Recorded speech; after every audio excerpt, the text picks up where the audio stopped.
오늘 우리 말씀은 성경적 전도 운동의 기초 마태복음 7장 15절에서 27절 말씀을 우리 같이 읽도록 하겠습니다. 제가 읽겠습니다. 거짓 선지자들을 삼가라. 양의 옷을 입고 너희에게 나오나 속에는 노략질하는 일이라. 그들은 열매로 그들을 알지니 가시나무에서 포도를 또는 엉겅퀴에서 무화과를 따겠느냐. 이와 같이 좋은 나무마다 아름다운 열매를 맺고 못된 나무가 나쁜 열매를 맺나니 좋은 나무가 나쁜 열매를 맺을 수 없고 못된 나무가 아름다운 열매를 맺을 수 없느니라. 아름다운 열매를 맺지 아니하는 나무마다 찍혀 불에 던져지느니라. 이러므로 그들의 열매로 그들을 알리라.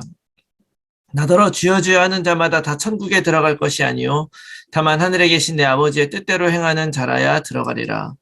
그날에 많은 사람이 나더러 이르되 주여 주여 우리가 주의 이름으로 선지자 노릇하며 주의 이름으로 귀신을 쫓아내며 주의 이름으로 많은 권능을 행하지 아니하였나이까 하리니 그때 내가 그들에게 밝히 말하되 내가 너희를 도무지 알지 못하니 불법을 행하는 자들아 내게서 떠나가라 하리라. 그러므로 누구든지 나의 이 말을 듣고 행하는 자는 그 집을 반석 위에 지은 지혜로운 사람 같으리니 비가 내리고 창수가 나고 바람이 불어 그 집에 부딪히되 무너지지 아니하나니 이는 주추를 반석 위에 놓은 까닭이요 나의 이 말을 듣고 행하지 아니하는 자는 그 집을 모래 위에 지은 어리석은 사람 같으리니 비가 내리고 창수가 나고 바람이 불어 그 집에 부딪힘에 무너져 그 무너짐이 심하니라. 아멘. 네, 우리 그 사호교구 우리 전도 캠프를 위해서 우리가 미션원 모임으로 이렇게 모이고 있는데요. 우리 중에는 이미 이제 이 전도 운동에 오랫동안 우리가 다 헌신하시고, 그래 상당한 수준에 다들 올라가 계시고, 그런데 우리가 이제 새롭게 이렇게 전도 캠프를 진행하는 데 있어서 사실 우리가 하나하나 앞에서부터 기초부터 차근차근 쌓아가는 게 중요하다는 생각을 좀 하게 됩니다. 그래서 오늘은 이 성경적 전도 운동의 어떤 기초가 어떤 것인가 라고 하는 그 내용을 제가 이번에 이 말씀을 준비하면서 제가 몽족 선교 처음에 할 때 이제 이 메시지를 준비하고 했었던 그 기억이 또 나더라고요. 굉장히 저도 준비하면서 내려온 시간이었는데 여러분들도 오늘 다시 한번 이미 사실은 우리는 이미 복음과 많은 내용들을 들어 다 알고 있지만 다시 한번 우리가 어디에서부터 시작을 해야 되는지를 확인하는 그런 시간이 되시기를 바랍니다. 하나님께서 우리 사후교구 캠프를 시작을 하신 것입니다. 이건 분명한 거죠. 하나님이 하시는 거예요. 여러분 이걸 꼭 기억하셔야 됩니다. 하나님이 문을 여시면 하는 거고 하나님이 안 여시면 못 하는 거죠. 안 되는 것을 억지로 하려고 그러다 보면 나에게도 문제가 생기고 현장에도 문제가 생기고 다 문제가 되죠. 그렇기 때문에 이 전도 운동이라고 하는 것은 하나님이 정말 제자들을 부르시고 또 하나님께서 그 제자의 시간표에 맞게 응답을 주셔야만이 이게 돌아가는 거죠. 여러분 요거는 우리가 인정을 하고 들어가야 됩니다. 하나님이 제자를 보내시고 그 제자를 통해 역사하시는가 안 하시는가 이거는 철저하게 하나님의 주권에 달린 문제지 그런 거기 때문에 우리가 이것을 놓고서 기도를 하는 것입니다. 그러니까 내가 부족해도 상관없고요.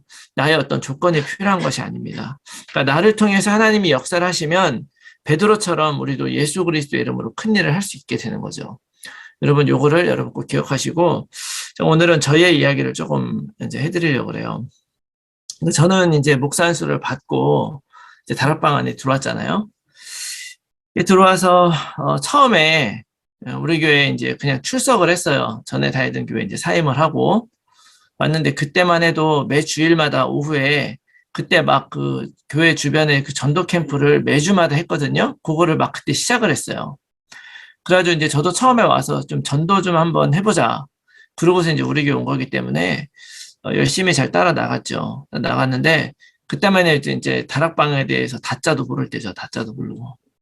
유광수 목사님 이름만 알 때였어요. 근데 이제 나가서 이렇게 전도를 이렇게 딱 하는데 이제 제가 이제 목사니까 그래도 제가 그때 좀 사실 마음속에 그런 생각이 좀 있었어요. 너무 내가 목사인데 사람들이 날 너무 무시하는 거 아니야? 뭐 이런 생각이 좀 들었거든요. 그러니까 많은 분들이 처음에 조금 이렇게 낮춰보는 느낌이 있더라고요. 목사지만 뭐 이런 거. 그래서 내가 이제 좀 제대로 한번 나도 전도하고 보고 마니까 한번 해봐자고 이제 했는데 제 나름대로는 전달 준비가 됐다고 생각을 했는데 솔직히 말하면 생명운동이라는 게 안 일어나는 거예요. 말하자면 이런 제자라든지 이제 성경에서 말하는 이런 증거들이 안 일어나더라고요. 그러니까 제가 가서 그렇다면은 사람들에게 뭐 복음을 전하고 이럴 때 그러면은 제가 뭐 항상 뭐 영접한 사람이 없었냐? 근데 영접하는 사람도 있긴 있었어요. 근데 그들이 영접을 했다 그래서 이렇게 변하거나 그래, 내가 정말 이 말씀 운동에 가야 되겠다 이렇게 진지하게 변하지 않더라고요. 물론 감동을 받는 것도 아니고 그래서 이게 생명 역사가 일어나지 않는구나 이런 생각을 좀 하게 됐죠. 근데 좀 그래 실망을 하고 있는 차에 그때 이제 랩넌트 유니버시티가 우리 교회 그 옆에 교육관에서 하고 있었거든요. 근데 거기서 이제 여름방학에 특별 프로그램으로 한국에서 이제 강사 목사님 모시고 일주일 동안 뭐 두란노 프로그램이라는 거를 했어요. 그래서 거기 가서 이제 메시지를 이렇게 쭉 들었는데 거기서 이제 그 강사 목사님이 하신 말씀이 뭐냐면 전도는 그리스도로 답을 주는 것이다. 다시 말하면 논리로 이기는 게 아니라는 거예요. 저는 어떻게 보면 그 전까지 논리로 이겼죠. 그러니까 변증을 한 거예요, 변증. 변증을 했는데 그래서는 안 되더라고요. 근데 논리를 이긴 것이 아니라 그리스도를 답으로 주고 내가 준비가 되면 하나님이 다 알아서 붙이신다, 사용하신다, 뭐 이런 이야기 하시더라고요. 그래서 이제 그때 제가 이제 좀 깨달았죠. 생명운동이 안 일어나는가? 뭐가 문제였는가? 왜 성령님이 나를 사용하지 않으시는가? 그래서 이제 하나님은 사실 우리 내면을 다 알고 계시잖아요. 제가 솔직히 말하면 제가 이제 목사였고 나도 뭐 복음 좀 안다 이런 걸 막 드러내고 싶었었던 것 같아요. 그리고 그런 동기가 있으니까 좀 잘 안 됐던 거죠. 그래서 그러니까 하나님이 당연히 저에게는 붙일 수가 없었던 거죠. 그때는. 그래서 이제 이 사실을 깨닫고 나서 굉장히 달라지게 됐어요. 그래서 사실은 많은 그리스도인들이 착각하는 것 중에 하나가 바로 그런 거죠. 그러니까 우리는 정말 준비되어 있다고 생각을 하는데 알고 보면은 뭐 복음의 내용이야. 예수가 그리스도라고 하는 그런 내용이야. 우리가 왜 준비가 안 돼 있겠습니까? 누구나 참 준비가 돼 있는데 사실은 그 내용을 그냥 진짜 필요하면 내가 읽기만 해도 하나님이 구원받을 사람은 구원하게 하시겠지만 진짜 하나님이 나를 사용하기 원하시는 것은 뭐냐면 그것에 대한 증인으로 사용하기 원하시는 거죠. 그냥 내가 알고 전달하는 사람이 아니라 증인으로 이제 하길 원하신다는 거죠. 그래서 제가 그때 생각해 보니까 그때까지는 저는 네가 틀렸다, 내가 맞다, 뭐 이런 식으로 이렇게 논리로 전도를 했던 거죠. 그리고 늘 이기려고 했었던 것 같아요. 이겨서 너 할 말 없잖아. 그러니까 이거는 영접할 수밖에 없는 길이야. 그러니까 외길로 몰아서 영접을 시키는 그런 거였죠. 근데 사실은 그리스도가 답인 것과 그리스도가 유일한 답인 것은 차이가 있습니다. 그래서 사실은 그 그리스도가 유일한 답이라는 것으로 전해야지 되고, 그다음에 그때 그 일을 계기로 해서 제가 요거를 유일한 답으로 전달을 해야 되겠구나 하고 그 전달을 하기 시작을 했어요. 그랬더니 그때부터 진짜로 제가 조금 다락방 맛을 봤습니다. 이 생명운동이라고 하는 것이 진짜 이루어지더라고요. 그래서 다락방이 열리기도 하고 또 함께 다락방 하던 사람이 진짜 다른 사람을 데려오더라고요.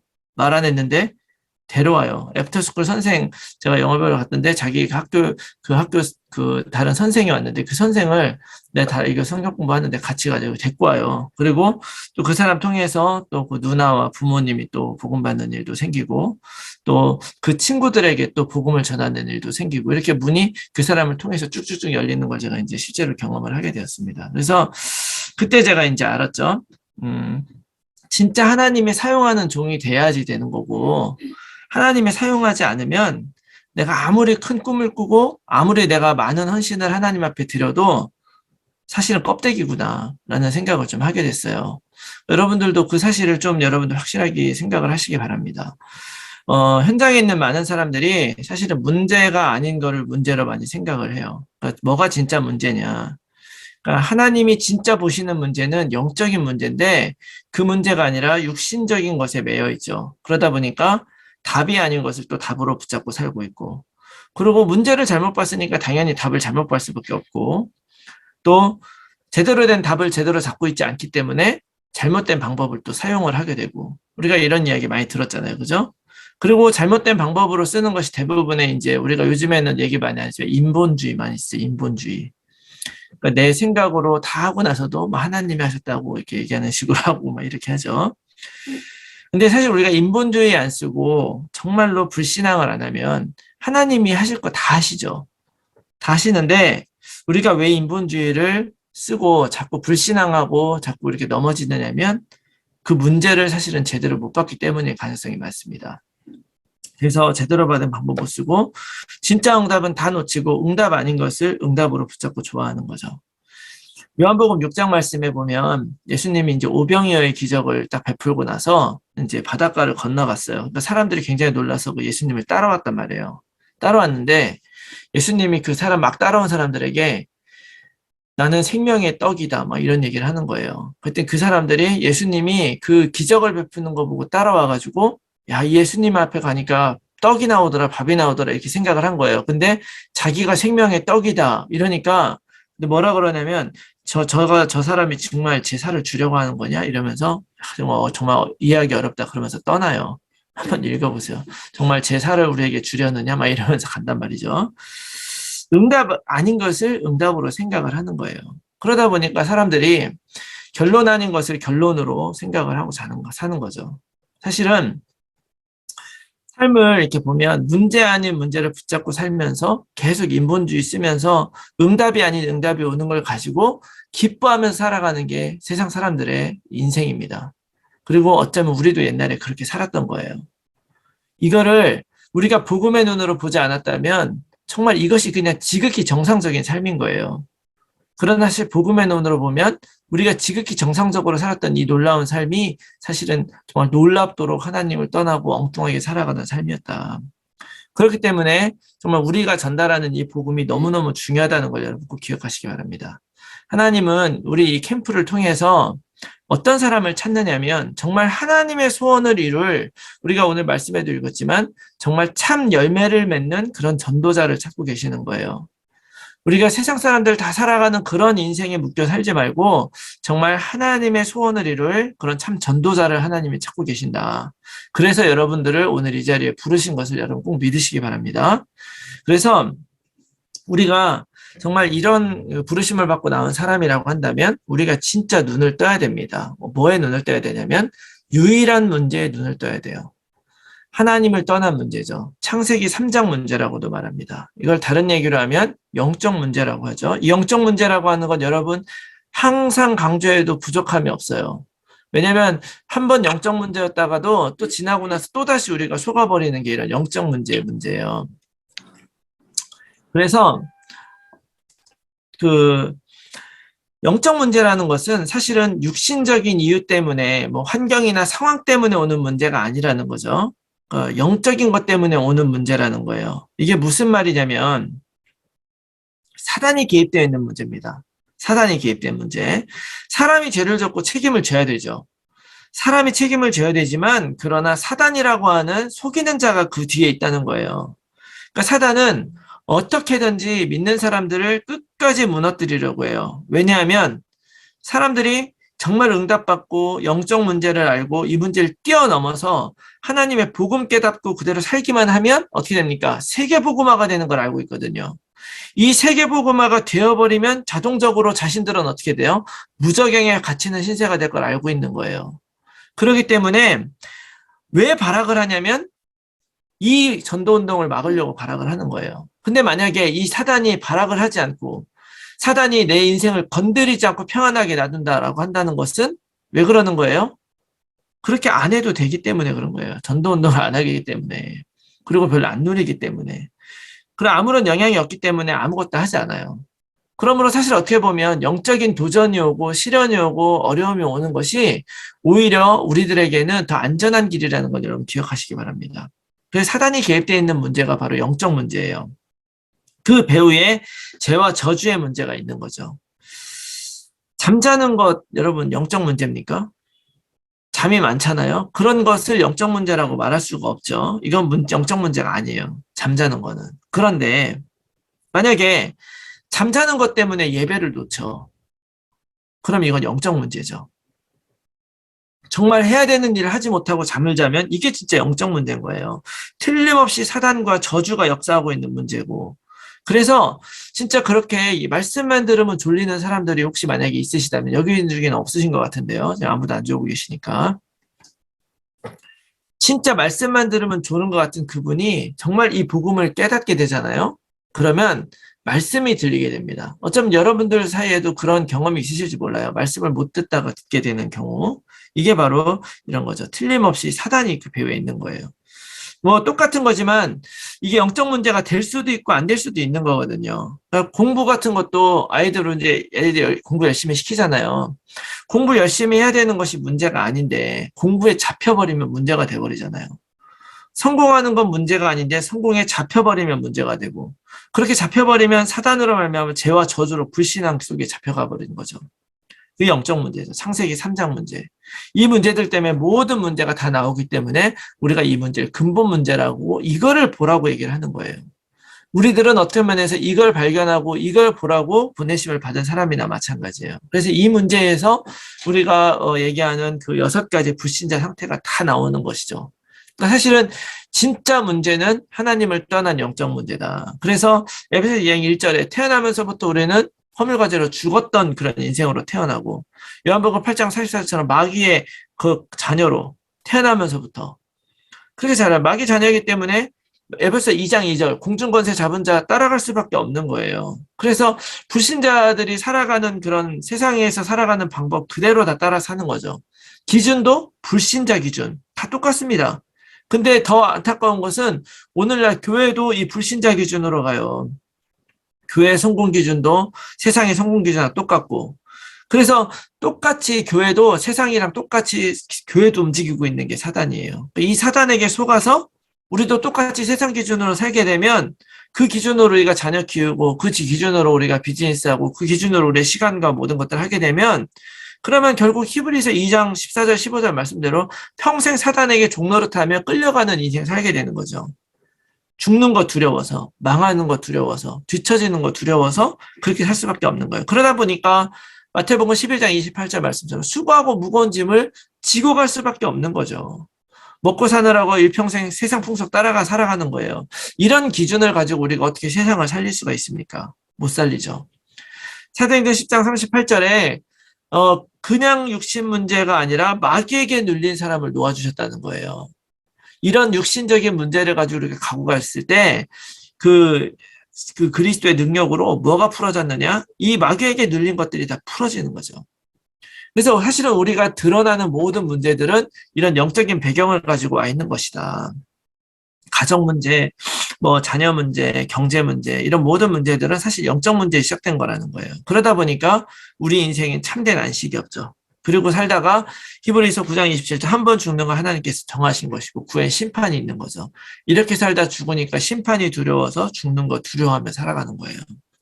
여기서 끝나는 게 아니라 출애굽기 20장 4절 5절 말씀처럼 이 저주가 후대에게 계속 연결이 돼버리는 거죠. 그대로 내려가요. 그래서 이렇게 파생되는 문제들이 다 어디서부터 오는 거냐? 정말로 하나님을 떠난 그 영적 문제, 사단이 개입된 그 문제를 알지 못하면 이렇게 될 수밖에 없다. 여러분들 이 유일한 문제 다시 한번 확인하시고 정확한 그 눈으로 발견하시기 바랍니다. 그래서 이 유일한 문제가 이 하나님 떠난 문제라면 답도 유일한 해답이죠. 유일한 해답 바로 그리스도입니다. 뭐 문제는 여러 가지여도 답은 하나다. 그리스도가 뭐냐? 우리 잘 아시잖아요. 참왕, 참제사장, 참선지자. 사단의 머리를 깨트린 참왕이고 모든 죄와 저주를 십자가에서 단번에 영원히 해결하신 그분.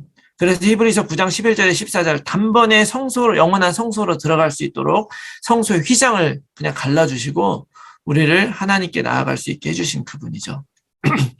하나님이 떠난 모든 불신앙 문제를 해결해 주신 참 선지자고 또 요한일서 3장 8절 말씀처럼 마귀를 멸하러 오신 그분 또 마가복음 10장 45절 인자가 온 것은 섬김을 받으려 하는 것이 아니라 대속물이 되러 오신 그분. 그래서 그분이 우리에 죽으셔서 요한복음 14장 6절처럼 내가 곧 길이요 진리요 생명이니 나로 말미암지 않고는 아무도 아버지께로 갈 자가 없느니라.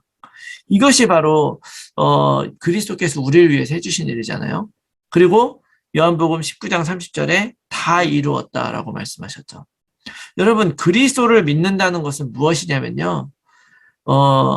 왕, 제사장, 선지자를 믿는 것도 되게 중요한데 저는 그것보다도 더 중요한 게 있다고 봐요. 그게 뭐냐면 다 이루었다. 이것이 더 중요하다고 봅니다. 정말 왕, 제사장, 선지자 그 일이 진짜로 내 안에 다 이루어졌다. 이것을 다 이루었다.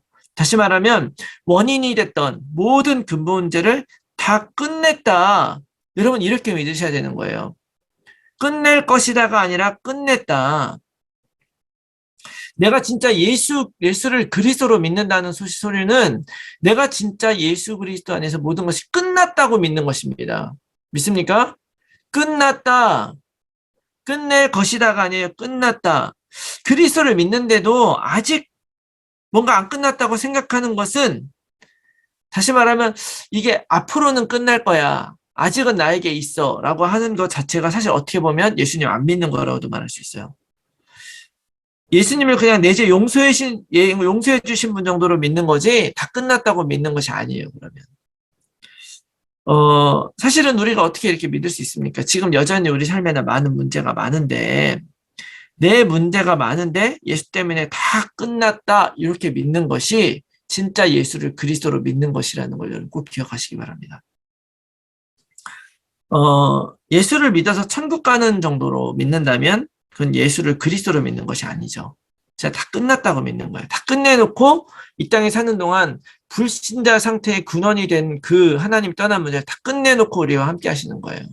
그래서 다 끝났다고 생각하고 누리는 거고요. 다 끝났다고 생각하기 때문에 우리가 겁내지 않는 것입니다. 다 끝났다고 믿기 때문에. 내가 이 그리스도를 깨달았더니 이 문제가 해결됐다. 여러분 만약 이렇게 한다면 이거는 그리스도를 누리는 게 아니라 문제 해결을 누리는 거예요. 내가 이걸 했더니 이런 일이 생겼다. 만약 이것이 나에게 내 마음을 자리 잡고 있으면 이거는 진짜 그를 누리는 게 아니라 그 하나하나를 누리게 되는 거죠.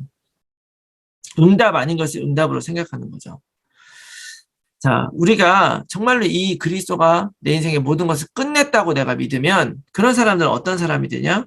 죽음의 문제가 왔다면 다 끝났기 때문에 죽어도 괜찮다 이렇게 되는 거죠. 내가 어떻게 그리스도 됐는데 어떻게 내가 오늘 죽을 수가 있어 이렇게 되면은 그거는 이미 내가 살라고 그리스도 믿은 거지 그리스도를 믿은 게 아니잖아요. 히브리서 11장 말씀에 보면요. 예수 그리스도를 믿었던 그 믿음의 사람들이 쭉 나오잖아요. 그 믿음의 사람들을 쭉 보면요. 두 종류의 사람이 나와요. 한 종류의 사람은 정말 한 나라를 일으켜 세우기도 하는 그런 놀라운 일을 그 믿음으로 이뤄냅니다. 그런데 그런 사람만 있는 것이 아니라 반면에 또 어떤 사람들은 이 그리스도를 믿는 믿음 때문에 정반대의 응답이 와요. 예수 그리스도를 믿었더니 톱으로 목을 켜고 온갖 고난과 문제를 다 저주 재앙을 다 받게 되는데 그거를 다 영적으로 다 누렸다는 거예요. 여러분 초대교회도 생각을 해보세요. 어떤 그 로마의 핍박 때문에 카타콤에서 평생 태어나서 한 번도 햇빛을 보지 않고 그 밑에서 살아갔던 그 사람들이 내가 예수 믿어서 왜 내가 이런 인생을 살았냐고 하는 것이 아니라 그것이 응답이라고 말하는 거예요. 여러분 누구 때문에 복음이 증거됩니까?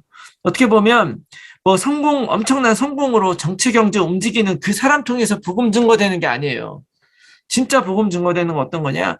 핍박받고 끌려 나와서 고난을 받았는데도 불구하고 웃으면서 죽는 거예요.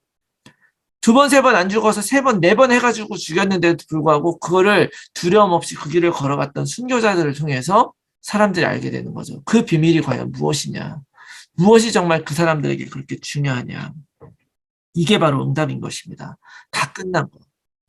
다 끝났기 때문에 어떻게 보면 너무 다른 세상적인 것을 우리가 속고 있는 것일지도 몰라요. 이거를 누리면 그때부터 우리에게 오는 신자의 축복 7가지, 또 우리의 신앙 발판 10가지, 뭐 이런 것들. 이것을 내가 진짜 영접하고 누리게 될 때 우리는 진짜 이 신앙인으로서 살아가게 되는 거죠. 그래서 유일한 방법은 전도예요. 그래서 전도입니다. 로마 10장 말씀 보면 전파하는 자가 없이 어떻게 듣겠느냐. 듣지 않는 사람이 어떻게 믿겠느냐. 믿지 않는 자를 어떻게 부르겠느냐. 이런 말이 나오죠. 전도를 여러분 열심히 하면 역사가 일어납니까? 아니면 전도를 안 하고 가만히 있어도 역사가 일어납니까? 아니면 전도가 그냥 되어지는 겁니까? 아니면 전도를 열심히 해야 되는 겁니까? 이렇게 제가 이제 물어보면 그 중에 어떤 게 답일까 지금 고민하고 계시겠지만 둘 다죠. 고민하지 마세요. 둘 다입니다. 전도가 되어지기도 하지만 열심히 하시기도 해야 돼요. 마가복음에 보면 때를 어떤지 못던지 복음을 전파해라. 천하 만민에게 가서 복음 전파하라 했으니까 우리 가서 열심히 가서 전달해야 돼요. 되어지죠. 되어지는 전도예요. 그리고 마가다락방의 선는 또 어떻게 돼요? 전도가 되어지잖아요. 나간 거 아니라 기도하고 있었는데 거기에서 나온 그 3,000명이라고 한 사람이 이제 복음 전도가 되어지고 성령이 역사하기도 하고 또 내가 열심히 나가서 할 때 역사되는 것도 맞고 다 맞는 거예요. 근데 중요한 거는 뭐냐면 둘 다 공통점은 뭐냐면 그냥 되는 건 아니고 성령이 역사하는 것입니다. 하나님이 역사할 때 되는 거예요. 성령이 역사 안 하면 아무것도 되지 않는 것입니다. 기준은 성령이 과연 역사하느냐 역사하지 않느냐. 사도행전 1장 8절 오직 성령이 너희에게 임하시면이라고 그랬잖아요. 성령이 역사 안 하면 안 되는 거죠. 그래서 이것이 유일한 방법이에요. 유일한 성령의 역사를 통해서 전달되는 것. 그렇기 때문에 오히려 쉽죠. 내가 어떤 수준을 갖춰야 되는 것이 아니라 어떤 뛰어난 것을 준비해야 되는 것이 아니라 성령이 역사할 그릇만 준비하면 되는 거예요. 성령이 역사할 그릇만 준비하고 있으면 내가 역사할 수밖에 없는 가지고 있으면 역사할 수밖에 없는 거죠. 그럼 어떤 사람이 그렇게 성령이 역사할 수밖에 없는 사람이냐? 우리 방금 전에 본 대로 유일한 문제를 볼 수 있는 눈, 그리고 유일한 해답을 가지고 있는 사람. 그 사람이 바로 증인이죠. 그 사람에게 성령이 역사한다는 걸 여러분 꼭 기억하시기 바랍니다. 다른 방법을 쓸 필요가 없어요. 유일한 문제를 받고 유일한 답을 알고 있기 때문에 거기에 있는 축복을 누리면서 날마다 신앙 발판 위에서 성령의 역사하심을 따라서 살아가는 그 사람에게 하나님은 역사를 안 할 수가 없는 거죠. 하나님이 역사하시는 거예요. 그 사람에게 문을 열어주시는 것입니다. 메시지를 잘 준비하게 되면 그걸 통해서도 물론 역사하겠죠. 그러나 그 메시지를 잘 준비하는 그런 것들도 그것보다도 더 우선적이고 중요한 게 있어요. 뭐냐면 내가 진짜 그 사실을 잘 누리고 있느냐에 따라서 우리가 보는 눈이 달라져 버리거든요. 사도행전 3장에 보면 그 베드로가 안전뱅이 일으키는 사건이 나오잖아요. 그 사람 항상 보던 사람이고 어떻게 보면 항상 지나가면서 이야기를 했었던 사람일 건데 달라진 건 단 하나예요. 성령 받고 나서 자기가 달라진 거예요. 베드로가 달라진 거예요. 어떻게 달라졌느냐?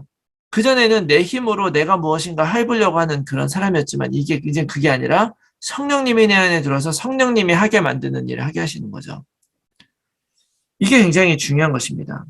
예수님이 살아계실 때에 제자들에게 내가 죽는 것이 너희들에게 오히려 유익하다 이렇게 말씀했거든요. 왜냐하면 내가 올라가면 보혜사 성령님을 너희에게 보내주시는데 성령이 계시면 우리가 언제나 나와 함께 하실 수 있기 때문에 성령이 언제나 우리와 함께 할 수 있기 때문에 나는 올라갈 것이다. 그리고 마태복음 28장 20절에 내가 너희와 늘 세상 끝날까지 함께 있다고 했잖아요. 그 약속의 말씀 주셨죠? 그래서 그 하나님은 우리들에게 임마누엘 하나님인 거예요. 하나님이 늘 나와 함께하는 그 하나님. 그래서 내가 그 하나님이 나와 늘 어떻게 함께 하시는 거겠습니까? 성령이 내 안에서 역사하시는 거예요. 그리스도를 내가 영접하고 그분이 내 안에 들어오면 그분이 내 안에 있는 거죠. 그래서 임마누엘은 하나님이 정말 내 생애에 나와 함께하고 계시냐, 내가 이 세계복음화하는 이 전도운동에 정말 나와 함께하고 계시냐, 이거를 정말로 어떻게 보면 알게 하는 거죠. 그래서 우리는 이거를 뭘 잘해라 하는 것이 아니라 전도라고 하는 것을 우리는 그래서 증인이라고 얘기하는 것입니다. 네가 정말 하나님과 함께 있느냐, 네가 정말 하나님과 함께 누렸느냐, 이것을 증언하는 것을 전도라고 하는 거예요. 진짜로 하나님이 나와 함께 하시는 것을 실제로 보고 듣고 실제로 경험한 사람, 그 사람이 바로 증인이죠. 근데 이 증인이 될 때 진짜 필요한 것이 바로 성령의 역사고 성령을 의지하는 거예요. 성령의 능력입니다. 여러분 마태복음 16장 16절에 베드로가 고백했잖아요. 주는 그리스도시요 살아계신 하나님의 아들이십니다. 이렇게 고백했는데 그때 정말로 중요한 고백을 했음에도 불구하고 그 다음에 베드로가 어떻게 했습니까? 예수님 십자가 달려 죽으실 때 거기서 도망갔어요. 도망가고 3번 부인했잖아요. 그런데 그때 왜 그랬을까요? 왜냐하면 아직 성령이 안 했기 때문에, 성령이 아직 임하지 않았기 때문에. 그런데 그 이후에 진짜 증인되는 것은 사도행전 4장 12절 고백할 때가 진짜 증인인 거예요. 사도행전 4장 12절 많은 사람들 앞에서 다른 이로서는 구원 얻을 수 없다. 오직 천하 인간에게 구원 얻을 만한 이름은 오직 이 예수밖에 없다고 증언을 한 거죠. 여러분 완전 차이가 있어요. 마태복음 16장 고백할 때는 제자들밖에 없었잖아요. 그거 고백한다고 해서 생명의 위험 느끼는 거 아닌데요. 사도행전 4장의 그 고백은요. 내가 그 고백 때문에 정말 죽을 수도 있고 그 자리가 바로 예수님이 십자가 달려 죽기로 결단했었던 그 재판정이었어요. 거기에서 이제 베드로는 얘기하는 거예요. 잘못 얘기하면 죽을 수도 있는 그 자리에서 천하 인간에게 구원 얻을 이름 예수밖에 없다. 이것은 어떻게 가능했습니까? 성령이 임한 거죠. 성령이 임한 거예요. 그래서 정말 그 성령이 우리에게 임했을 때 우리가 받을 유일한 응답은 바로 뭐냐? 세계복음화다. 유일한 응답은 세계복음화예요. 우리는 불신자와 다르죠. 우리가 받는 응답도 다릅니다. 이방인들이 구하는 거 구하지 말라고 그랬잖아요. 하나님 나라의 의와 의는 하나님 나라와 의를 구하라. 그러면 이 모든 걸 더해주겠다. 여러분 뭐를 구합니까? 다른 걸 구하는 하나님 나라와 의를 구하는 게 뭐예요? 마태복음 24장 14절에 천국 복음이 만민에게 전파되고 난 후에 끝이 올 것이다 라고 그렇게 말씀하고 계시죠. 이 방향으로 생각하고 살아가는 것이죠. 이것을 응답으로 생각하는 그 사람, 그리스도를 답으로 생각하는 그 사람은 237 썸이 치유를 답으로 붙들 수 있게 되는 거예요. 여러분 우리가 전도를 많이 해야 됩니까? 아니면 우리 교회에 정말 많은 사람들이 와야 됩니까? 사실은 왜 그래야 되죠? 왜 막 그래? 사실은 알고 보면은 많이 와야 되는 것이 아니고 많이 해야 되는 것이 아니에요. 그런 거는 많이 와도 좋고 다 좋은 거지만 그것이 목적이 아니라 복음이 증거돼야 되는 것입니다. 복음이 증거돼서 자동적으로 되어지는 일들은 그렇게 되는 건데 우리가 다른 걸 목적으로 삼으면 안 되죠. 초대교회 여러분 한번 생각을 해보세요. 초대교회 우리 이번 주 강단 메시지가 그 사도행전 1장 1절부터 14절이었잖아요.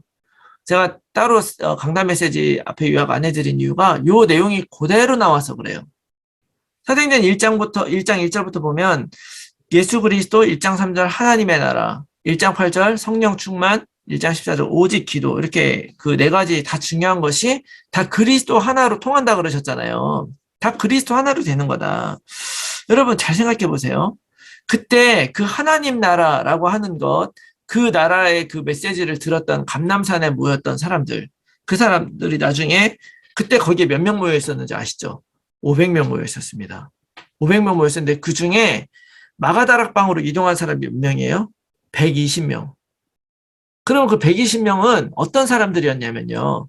이 하나님 나라와 성령 충만을 이해한 거예요. 하나님 나라와 성령 충만은 다른 것이 아니라 이 사람들이 처음 예수님 만났을 때 예수님이 하나님 나라를 이야기를 안 하셨습니까? 얘기하셨죠. 예수님이 공생애 시작하면서 제일 먼저 하신 말이 하나님 나라였어요. 회개하라 천국이 가까웠느니라. 그런데 사람들이 그 천국을 이해를 못했죠. 왜냐하면 내가 원하는 거를 이루어지는 하나님이 이루어주면 그게 천국인 줄 알았어요. 그런데 이 십자가에 죽으시고 부활하신 예수님을 만났더니 그게 천국이 아니라 하나님의 뜻이 이루어지는 것이 천국이었구나. 그래가지고 그 전까지는 제자들도 마찬가지 베드로가 16장 16절에서 고백했던 그 고백도 사실은 자기의 그런 신앙과 자기의 노력으로 자기의 의지로 고백했던 거죠. 자기 힘으로 복음화하고 자기 힘으로 살았던 그 사람들이 이제는 내 힘으로 하는 것이 아니구나. 성령이 나에게 임해서 하는 거구나. 이것이 딱 마음속에 들어와진 거예요. 이 모든 것들이 뭐를 통해 가능한 겁니까? 그리스도가 진짜 그리스도 된 걸 알아본 거예요. 십자가에 달려 죽고 부활하기 전에는요. 그냥 예수님이 다른 어떤 민족 운동자 중에 하나 같은 그런 사람인 줄 알았던 거예요. 진짜 다른 외시아 운동, 그 나라 회복 운동, 우리나라로 말하면 독립운동 하던 사람 중에 한 사람이라고 생각했던 거예요. 그런데 이분은 그 독립운동 하는 분이 아니었네. 그리스도가 정확하게 발견되고 나니까 하나님 나라가 이해되어지고 성령 충만이 이해되어지고 그리고 나서 알게 된 것이 뭐냐. 기도가 그런 것이 아니었구나. 내가 원하는 것 하나님께 구하는 것이 아니라 성령님이 지금 나와 함께하고 있기 때문에 그 하나님이 내 인생을 어떻게 인도하는가를 내가 알기 위해서 기도해야 되는 거구나. 그 능력이 나에게 임하기 위해서 기도해야 되는 거구나. 그래서 그 사람들의 기도가 바뀐 거예요. 맨날 구하던 기도에서 이제는 내가 원하는 걸 구한 거 아니야. 거기에서 380명은 어디 갔겠습니까? 그 380명조차도 어떻게 보면 그 얘기를 듣고, 아, 이제는 내가 원하는 게 이루어지는 게 아니야? 안 되겠다. 내가 원래 가던 길 가야 되겠다. 간 거죠. 그런데 거기에서 이 기도를 하겠다고 모였던 그 120명의 마가다락방 모인 그 사람들은 거기에 모여서 뭐를 구했겠습니까? 성령 받으려고 기도했겠죠. 그 전에 기도했던 것처럼 먹을 거 달라고 기도하거나 어떤 나라를 회복시켜 달라고 이런 걸 기도했겠습니까? 방언하게 해달라고 기도했겠습니까? 능력행해 해달라고 기도했겠습니까? 아니죠. 증인되게 해달라고 기도했을 거예요. 그러고 나니까 증인 되려고 다녔는데 성령이 임해서 막 갑자기 막 기도가 찬바람이 막 불의 혀 같은 것이 막 와가지고 막 기도하기 시작했더니 그 말이 15개 나라 방언들을 막 나가지고 15개 온 사람들이 깜짝 놀라는 거죠. 그래서 이 사람들이 새술에 취했나 낮술에 취했나 그러니까 취한 게 아니다 이 사람들아. 이게 지금 이 놀라운 역사가 그리스도 때문에 이렇게 된 거다라고 얘기를 하니까 그 얘기를 듣고 그 자리에 3,000명이 영접하는 역사가 일어났잖아요. 언약 성취가 일어난 거죠. 그들에게 있어서 뭐가 바뀌었겠습니까? 응답의 개념이 바뀐 거예요. 그 120명이 뭐 그 자리에서 합숙했겠습니까? 합숙이 아니고요. 그 사람들이 먹을 거 먹고 할 거 하고 이러다가 시간 나는 대로 같이 모여가지고 거기서 기도한 거예요. 이게 다시 말하면 자기가 먹고 사는 문제를 위해서 예수님을 따라가다가 바뀐 거예요. 예수님을 따르기 위해서 먹고 사는 것을 드린 거죠. 나 현장에서 하나님 나라를 위해 살아가는 그 역사가 시작이 된 거죠. 이게 진짜 응답인 거죠. 진짜 응답. 그래서 진짜 응답이 뭐냐? 언약이 성취되는 것이 진짜 응답이고 세계복음화가 성취되는 것이 진짜 응답이고 유일한 응답이다. 이것이 우리에게 주실 하나님의 유일한 응답입니다. 이 안에서 모든 것이 다 되는 거예요. 내가 죽더라도 이것이 되어지면 복음 증거하고 돌맞아 죽는 거죠. 이 언약이 성취되는 방향으로 살아가는 것이 그게 응답인 것입니다. 그렇게 되면 유일한 결론이 나와요. 내가 어떻게 살아야 되느냐? 전도 제자로 살아가는 것이구나. 전도 제자. 전도 제자로 살아가게 될 때 제자가 누군지 선별하게 되죠. 그런 눈이 열리게 돼요. 마태복음 13장 8절 말씀에 보면 그런 말씀이 있어요. 더러는 좋은 땅에 떨어짐에 어떤 것은 100배, 어떤 것은 60배, 어떤 것은 30배의 결실을 하였느니라. 그 씨 뿌리는 비유잖아요. 자, 여기서 보면 30배, 60배, 100배의 결실이 그냥 맺어지는 게 아니죠. 그 씨앗이 좋은 땅에 떨어졌을 때 생명이 생명을 낳는 거고 생명으로 생명을 살리는 것입니다. 제자도 제자로 찾는 거예요. 내게 생명이 있으면 하나님이 생명이 살아날 사람 붙이시는 거고요. 내가 제자면 하나님이 나에게 제자를 붙이시는 거죠. 그렇기 때문에 이 전도 운동을 시작을 하면서 이 캠프를 시작을 하면서 여러분들이 가장 중요하고 신경 써야 되는 것이 뭐냐? 나를 준비하는 거라고 저는 믿습니다. 여러분들을 준비하는 거예요. 내용도 되게 중요하고 그렇지만 이것이 나에게 정말 내 것이 되는 역사가 있기를 바랍니다. 그래서 우리가 캠프를 어디서 얼만큼 하느냐, 그런 것보다는 어떻게 캠프를 하든지 간에 우리가 준비된 만큼만 역사가 일어나게 되는 거죠. 우리가 디데이를 잘 잡고 지역을 잘 잡으면 정말 큰 역사가 일어나느냐? 그런 거 잘 잡으면 영접자는 많이 있을 수 있어요. 이게 좀 우스갯소리긴 한데 예전에 우리 코로나 전에 해마다 프레즈노 몽 캠프 갔잖아요. 그 캠프라 가면은 제일 영접 많이 시키는 분이 우리 이흥남 전재권 집사님 부부였어요. 근데 이 두 분은 많이 돌아다니지도 않고 굉장히 넓은데 안 돌아다니고요. 사람들이 왔다 가는 길목에 딱 자리 잡고 앉아가지고 지나가는 사람들 딱딱 잡아.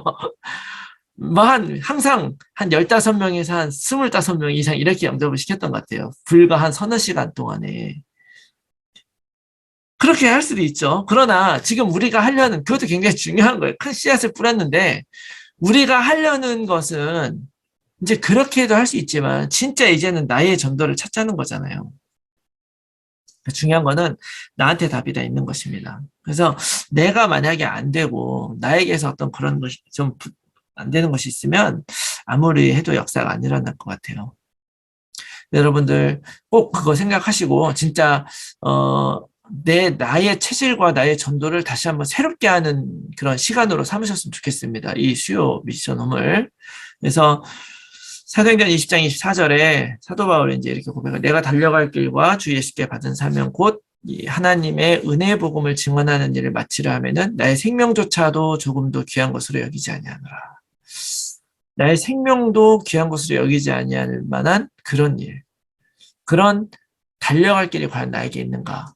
이것이 있으면 정말 행복한 사람이라고 말할 수 있죠. 이건 내가 만들어낸 길이 아니라 주 예수께 받은 사명. 하나님이 태어나기 전부터 나를 위해 준비해 놓은 그 사명이죠.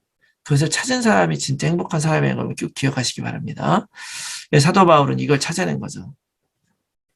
그래서 오늘 같이 나눈 메시지를 좀 정리하면서 우리 몇 가지 우리가 한번 확인할 것은 뭐냐면, 제가 5가지 이제 얘기를 했어요. 뭐냐면 이제 제자를 볼 수 있는, 난 지금 현장에 문제를 보고 있는가, 또 그 현장을 살릴 해답을 어떻게 가지고 있는가, 또 그 현장을 살릴 수 있는 전도의 비밀이 있는가, 실제로 그 현장을 뒤집을 수 있는 영적인 비밀을 가지고 있는지, 또 제자를 키우고 확립시키고 완전 불신자를 제자로 세울 수 있는 답을 가지고 있는지, 요거를 우리가 항상 자기 자신을 돌아보면서 점검을 해야 돼요. 그래서 나는 지금 현장에 문제를 보고 있는 것인가, 아니면 그 현장을 살릴 해답을 어떻게 가지고 있는가, 복음을 얘기하는 거죠. 또 그 현장을 살릴 그 전도의 비밀, 성경적 전도, 우리가 하고 있는 이 전도죠. 또 그 현장을 뒤집어 엎을 수 있는 영적인 비밀, 이게 바로 기도죠, 기도. 그냥 내가 원하는 걸 구하는 게 아니라 성령님들 따라가기 때문에 뒤집어 엎어지는 거예요. 그리고 또 제자를 제자로 연결시키는 그 조직전도 얘기하는 거죠. 요것을 가지고 우리가 봐야 돼요. 그래서 요거를 내 삶에 그대로 적용을 해보면 요렇게 적용이 되는 거예요. 나에게는 생명걸 현장이 있는지, 나에게는 생명걸 복음이 있는지, 나에게는 생명걸 전도 방법이 있는지, 나에게는 생명을 걸 기도 제목이 있는지, 나에게는 생명을 걸어도 아깝지 않은 제자가 있는지, 이것이 지금 우리에게 다 있어지는 것이 아니라 이것을 위해서 우리가 가는 것입니다.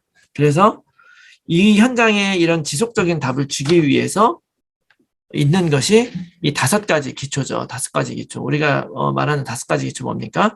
다락방, 팀사역, 미션홈, 지교회, 전문지교회, 이렇게 되는 거죠. 그리고 이 현장을 살리기 위해서 복음을 뿌리가 내리도록 지속적으로 돕는 훈련 5가지. 지금은 이제 이렇게 좀 하지 않는데, 그 원래 다락방의 그 가장 기본적인 5가지 훈련, 합숙, 1차 합숙, 팀 합숙, 현장 합숙, 그 다음에 전문 합숙, 전도 합숙, 이 5가지. 그 다음에 이 전도 운동이 계속 될 수 있도록 계속 시스템으로 만든 5가지 시스템. 전도학교, 전도신학원, 선교사 훈련원, 총신, 안류. 그리고 우리가 계속 가지고 기도해야 될 5가지 기도제, 미래의 기도 제목. 그것이 전문인 엘리트, 산업선교, 목회선교, 치유사역, 랩넌트. 이렇게 해서 20가지 전도 전략이 바로 다락방 전도 전략이죠. 그래서 이 답을 가지고 제자를 가지고 지속적으로 돌리며 만들어내는 것이 바로 RUTC라고 말할 수 있는 거고, 이 안에서 모든 것 돌아가는 거예요. 그래서 유일한 문제, 유일한 해답, 유일한 방법, 유일한 응답, 유일한 결론이 완전히 세워지는 것이 바로 RUTC라고 말할 수 있죠. 바로 그렇게 세워지는 우리가 바로 RUTC예요. 그래서 이 답을 가지고 사람이 현장에 본격적인 전도하려고 들어가는 걸 보고 전도 캠프라고 할 수 있는 거죠. 그래서 여러분들 꼭 깊이 한번 내 자신의 어떤 근본을 다시 한번 확인하는 시간이 되시기 바라고요. 요거를 이어서 다음 주에도 그럼 이것이 어떻게 우리의 실제적인 전도 운동으로 또 시스템으로 우리가 지금 진행이 되었던 것인지를 다음 주에도 나누도록 하겠습니다. 아멘.